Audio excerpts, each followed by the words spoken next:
lagi sama biasalah. Lama tak upload video nan bermanfaat. Bukan karena nggak mau, tapi gak suka gelai. Kali ini ku coba beranikan diri. Kali ini saya akan mereview dan menceritakan sebuah film yang berjudul Yin Yang Master Dream of Eternity. Film ini yang berasal dari Tiongkok diadaptasi dari kisah novel karya Bakuyu Mekura yang ditayangkan di Netflix. Kisah ini bercerita mengenai master dunia supranatural yang menjadi bagian dari penjaga sebuah kerajaan dari serangan-serangan, khususnya serangan dari para siluman. Selain alur cerita yang penuh misteri, tapi santai, misterinya nggak berat-berat banget kok. Film ini banyak efek-efek keren yang mirip dengan film Marvel Doctor Strange. Bagaimana kisah lengkapnya? Oh ya, ini merupakan konten spoiler. Yang nggak suka konten spoiler bisa langsung di close. Bagaimana kisah lengkapnya? Yuk, luangkan waktu sejenak, tarik nafas, hembuskan, let's and go.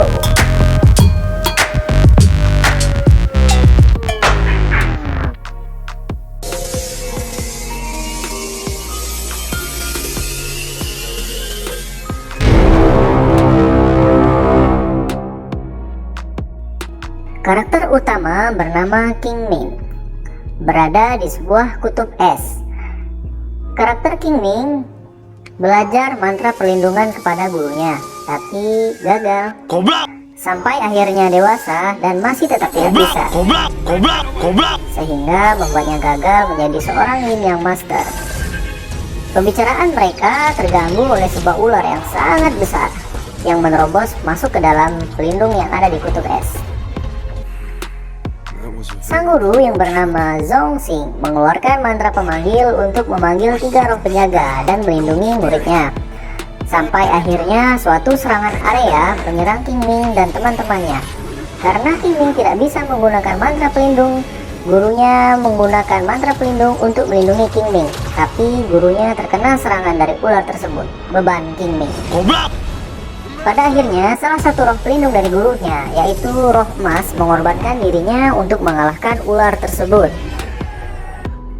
Sebelum meninggal, gurunya menjelaskan jika tidak ada obat dari bisa ular raksasa yang disebut sebagai ular bencana itu. Ternyata yang dihadapi oleh King Ming dan sang guru hanyalah bayangannya saja. Wujud asli dari ular tersebut berada di kota kekaisaran yang tersegel dalam tubuh seorang yang berada di sana. Alkisah, 300 tahun yang lalu 4 klan menyegel tubuh ular bencana ke dalam kota kekaisaran agar tidak bisa keluar dari sana.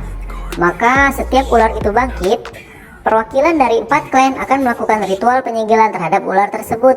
Dan tradisi ini juga sudah diturunkan dari generasi ke generasi. Pada akhirnya sang guru pun mati setelah mengatakan pesan-pesan terakhirnya. Scan berpindah ke kota kekaisaran. Sesampainya di sana, King Ming langsung dihadapkan pada sebuah pertarungan dengan seorang master lainnya, dikarenakan seekor siluman. King Ming yang menganggap tidak semua siluman itu jahat, membela seekor siluman dari seorang master yang kita sebut Master Boya, yang merupakan salah satu dari 4 klan penjaga. Sampai akhirnya Master King Ming berhasil kabur dengan jurus teleportnya. Master King Ming juga menjadikan siluman tadi roh penjaganya. Diketahui jika siluman itu bernama Batu Pembunuh. Setelah kejadian itu, para penjaga dari perwakilan 4 klan mulai berkumpul. Master King Ming, Master Boya, Master Longye, dan Master baru 3. Master keempat diketahui bernama Master Hongruo, tapi tidak hadir karena sudah uzur dan katanya sedang istirahat duluan. Sebagai gantinya, King Ming bertemu dengan seseorang yang berasal dari kota kekaisaran, Ho Souyue. Diketahui jika orang-orang ini merupakan panglima dari kerajaan. Tapi di sini King Ming merasa pernah bertemu dengan orang ini. Master Longye menyebarkan serangga beracun untuk memata-matai keadaan sekitar. Tapi kata He Suye, tempat itu sudah dipasang mantra pelindung sehingga siluman apapun tidak akan bisa masuk. Setelah masuk ke kamar masing-masing untuk beristirahat, King Ming meletakkan sebuah pisau belati di sebuah laci dan menemukan sebuah lonceng di bawahnya. Keesokan harinya, mereka bertiga kembali berkumpul untuk melakukan ritual pembasmian ular bencana. Ketika sedang berbincang dengan sang putri kerajaan, mereka dikejutkan dengan berita kematian Master Hongruo. Master Hongruo is dead. Skin berpindah kepada sosok ratu yang tidak diketahui rupanya karena wajahnya tertutup tirai. Ratu memerintahkan putrinya untuk menggantikan posisinya dalam ritual pembasmian ular bencana dan memerintahkan He Suye menggantikan posisi Master Hongruo untuk ritual pembasmian ular bencana. Sebelum ritual dilakukan, para master diharuskan untuk berburu roh siluman untuk membangkitkan 4 penjaga dari masing-masing klan. Di sini, King Ming juga teringat kata-kata gurunya, jika seseorang yang menyegel ular bencana menggunakan tubuhnya adalah sang ratu kerajaan itu sendiri. Adegan berlanjut kepada investigasi kematian Master Hongruo. Master Hongruo dibunuh oleh siluman, seekor siluman ya. Di sini para master menjadi saling curiga satu sama lain, sehingga tidak saling percaya.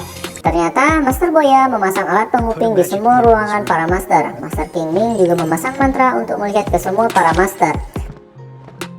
Dan tidak ketinggalan juga, Master Long Ye menaruh serangga mata-mata kepada master yang lainnya juga. Sang putri menugaskan keempat penjaga untuk membangkitkan 4 penjaga dalam 3 hari. Dan dimulailah perburuan dari siluman yang ada di kota, agar rohnya bisa dipersembahkan kepada patung penjaga. Saat Master Long Ye dan Master Boya berburu, Master King Ming malah terkesan hanya bersenang-senang dengan roh peliharaannya. Sampai akhirnya, King Ming mendatangi He Suye. King Ming bertanya apakah dia pernah bertemu dengan He Suye sebelumnya. Karena King Ming merasa tidak asing dengan sosok He Suye. He Suye yang merasa dicurigai telah membunuh Master Hongruo. Dia menjelaskan jika dirinya adalah roh penjaga milik gurunya King Ming yang ditugaskan untuk menjaga sang ratu. Selain itu, He Suye juga mengatakan jika dirinya akan segera menghilang karena gurunya sendiri telah wafat. Pada suatu pagi, ketika King Ming sedang berbincang dengan Master Boya, salah satu pelayan kerajaan datang menghampiri dan menyampaikan sebuah berita yang cukup mengejutkan karena para siluman menyerang Departemen Pengamatan Langit yang ada di Kekaisaran. Dan yang menjadi korban adalah putri kerajaan. Di sini, King Ming menunjukkan kemampuannya dalam hal kekuatan supranatural untuk menyembuhkan si putri dengan memindahkan siluman tersebut ke tubuhnya sendiri. Roh siluman tersebut diberikan pada patung naga langit yang menjadi tanggung jawab Master King Ming. Pada adegan selanjutnya, Master Long Ye masih melakukan penyelidikan terhadap putri kekaisaran dan menyebabkan pelindung kerajaan beraksi. Sehingga terjadilah pertempuran antara Long Ye dan He Suye. Master Long Ye dianggap ingin membunuh sang ratu. Akan tetapi, pada akhir pertempuran, Master Long Ye terbunuh oleh siluman rambut yang tiba-tiba datang dan menghabisi Master Long Ye. Padahal, di detik-detik terakhir, Master Long Ye ingin memberitahukan sesuatu kepada Master King Ming. Setelah kejadian tersebut, ternyata siluman rambut dikendalikan oleh He Suye. He Suye yang akan membangkitkan ular bencana. Karena hanya dengan menelan ular bencana lah yang dapat menyelamatkan hidupnya. Hari penyembahan langit pun tiba. Master King Ming dan Master Boya bertemu dan mereka saling memberikan semacam jimat seperti yang ada pada awal film untuk menjadi alat memata-matai lawan. Tapi kali ini tujuannya adalah untuk saling berkomunikasi. Master King Ming memberikan sebuah segel kepada Master Boya. Segel tersebut adalah perintah mutlak kepada roh pelindung. Hal ini bertujuan untuk membuktikan apakah He Suye masih menjadi roh penjaga milik gurunya atau sudah tidak lagi. Di lain pihak, King Ming menemui sang putri untuk memancing sang putri mengeluarkan tabiat aslinya. Berbekal pedang atau belati pemberian gurunya, akhirnya sang putri tertarik untuk mengambil pedang tersebut secara diam-diam. Waktu akan tertangkap, datanglah siluman rambut dan membunuh si putri. Master King Ming mengejar ular rambut dan ternyata dia adalah seorang wanita yang dikhianati oleh orang yang disukainya. Setelah itu, Master King Ming juga mengetahui sebuah fakta baru. Ternyata sang putri adalah sang ratu. Sang ratu yang menjadi media dari ular bencana mendapatkan sebuah efek pada tubuhnya, yaitu menjadi abadi. Boya. Kisru yang ada pada awal film ternyata adalah perbuatan Ratu dan Hesoye. Dan Master Longye yang dibunuh oleh siluman rambut juga karena mengetahui fakta tersebut. Tujuan sebenarnya dari sang putri atau ratu ini dan Hesoye adalah untuk memakan ular bencana tersebut agar Hesoye menjadi abadi. Scan selanjutnya adalah ritual pembangkitan ular bencana. Master Kingming dan Master Boya diteleport oleh Hesoye ke suatu tempat yang tidak diketahui ketika ingin menghentikan Hesoye dan sang ratu. Dia belepotan. Karena Kingming bisa teleportasi, jadi mudah aja buat Kingming kembali ke kota kekaisaran, tapi tidak dengan Boya. Akhirnya jimat pelindung yang tadinya mereka saling tukarlah yang menjadi penyelamat Master Boya. Setibanya sampai di sana, semua sudah terlambat. Ular bencana sudah bangkit dan semakin membesar.